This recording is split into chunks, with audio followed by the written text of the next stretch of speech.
हरे कृष्णा। जैसा कि हम जानते हैं कि चतुर्मास की शुरुआत हो चुकी है।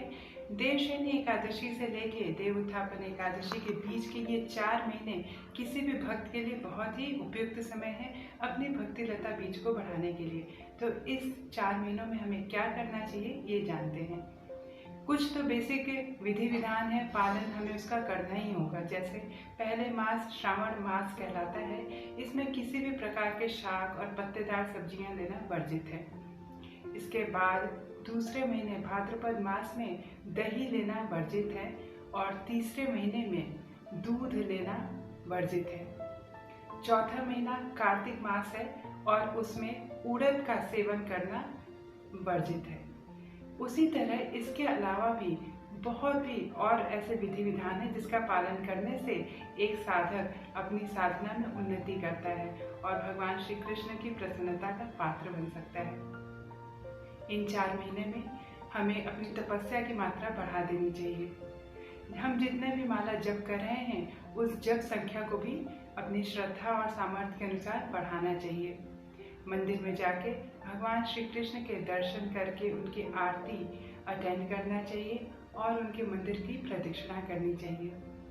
मंदिर में साफ सफाई के कार्यक्रम में बहुत ही बढ़ चढ़ के पार्टिसिपेट करना चाहिए। कृष्ण भावनामृत को लोगों तक पहुंचा सके इस सेवा में को उठाना चाहिए। ज़्यादा से ज़्यादा लोगों तक कृष्ण भावनामृत पहुंच सके इसके प्रयास में अपना सहयोग देना चाहिए। इसके अलावा आपको इन 4 महीने में श्रीमद् भागवतम, श्रीमद् भगवद गीता, कृष्णा बुक, ऐसे भगवान की लीलाओं और चरित्र का गान करने वाले किसी भी एक सदशास्त्र को उठाइए और उसका पूरा अध्ययन करने का संकल्प लीजिए।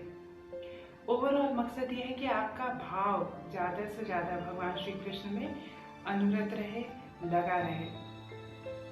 तो इसके लिए थोड़ी तपस्या भी लोग करते हैं और जिसके अंतर्गत ये भी है कि आप जो कुछ भी कार्य करें वो आपकी भक्ति को बढ़ाने में सहायक सिद्ध हो।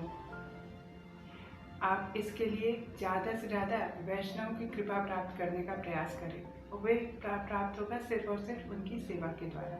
तो वैष्णव सेवा करना भी चतुर्मास के मुख्य नियम में से एक है।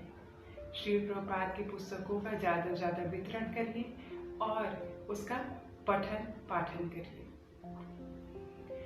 अपने संबंधियों के बीच में भगवद गीता के ज्ञान की चर्चा करिए, भगवान श्री कृष्ण की लीलाओं का चर्चा करिए। ज़्यादा से ज़्यादा लोगों तक इस ज्ञान को पहुंचाने का प्रयास करिए। वैसे तो श्री हरि भक्ति विलास में श्री सनातन गोस्वामी ने बहुत ही नियम भी बताए हैं जिसका पालन करने से मनुष्य को गोलोक धाम की प्राप्ति भी होती है। जैसे गोरस का त्याग करने से गोलोक धाम की प्राप्ति होती है, भगवान श्री कृष्ण के आगे भजन करने से गंधर्व लोक की प्राप्ति होती है, षड रस का त्याग करने से निर्मल देह की प्राप्ति होती है। ये सब विधि विधान आप अपनी शक्ति और सामर्थ्य के अनुसार कर सकते हैं। चतुर्मास के इन 4 महीनों का इस्तेमाल आप अपने कृष्ण कॉन्शियसनेस को बढ़ाने के लिए, अपने कॉन्शियसनेस के प्योरिफिकेशन के लिए कर सकते हैं, तपस्या के माध्यम से और उन सब विधि विधानों के पालन करने के माध्यम से जिससे भी आपका मन भगवान श्री कृष्ण के चरण कमलों में रति प्राप्त करे और अपने गुरु के आदेशों का पालन करें। हरे कृष्ण।